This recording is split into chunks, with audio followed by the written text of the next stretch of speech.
Thomas Alva Edison is often described as America's greatest inventor. He is not only an inventor but also a businessman who lived from February 11, 1847 to October 18, 1931. He invented a variety of gadgets in the domains of electric power generation, mass communication, sound recording, and motion pictures.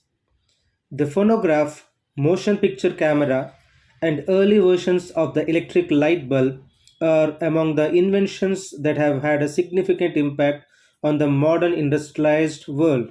Edison was taught reading, writing, and arithmetic by his mother, who used to be a school teacher. He attended school for only a few months.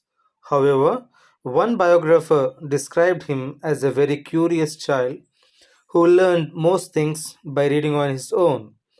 As a child, he became fascinated with technology and spent hours working on experiments at home. Edison developed hearing problems at the age of 12. The cause of his deafness has been attributed to a bout of scarlet fever during childhood and recurring untreated middle ear infections. He subsequently concocted elaborate fictitious stories about the cause of his deafness. It is known that early in his career, he enrolled in a chemistry course at the Cooper Union for the Advancement of Science and Art to support his work on a new telegraphy system with Charles Batchelor.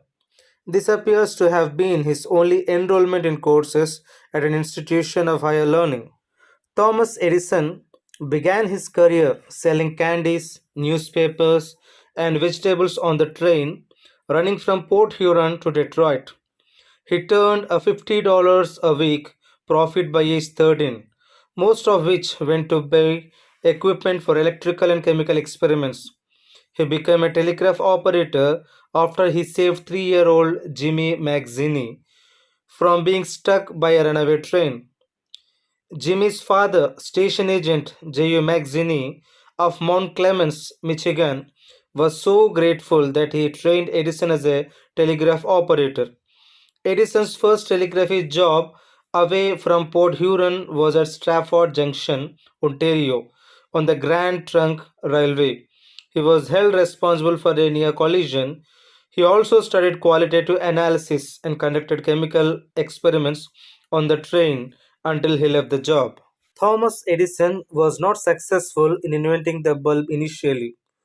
These early bulbs all had flaws such as an extremely short life and requiring a high electric current to operate, which made them difficult to apply on a large scale commercially. In his first attempt to solve these problems, Edison tried using a filament made of cardboard carbonized with compressed lambac. This burnt out too quickly to provide lasting light. He then experimented with different grasses and canes such as hemp and palmetto before settling on a bamboo as the best filament. Edison continued trying to improve this design and on November 4, 1879, filed for US patent 223898, which was granted on January 27, 1880, for an electric lamp using a carbon filament or strip coil and connected to platina contact wires. The patent described several ways of creating the carbon filament, including cotton and linen thread, wood splints, papers coiled in various ways. It was not until several months after the patent was granted that Edison and his team discovered that a carbonized bamboo filament could last over 1200 hours. As we already discussed about his inventions, where he was a multi inventor. In his final years, Henry Ford, the automobile magnate, later lived a few hundred feet away from Edison at his winter retreat in Fort Myers. Ford once worked as an engineer for the Edison Illuminating Company of Detroit and met Edison at a convention of affiliated Edison Illuminating Companies in Brooklyn.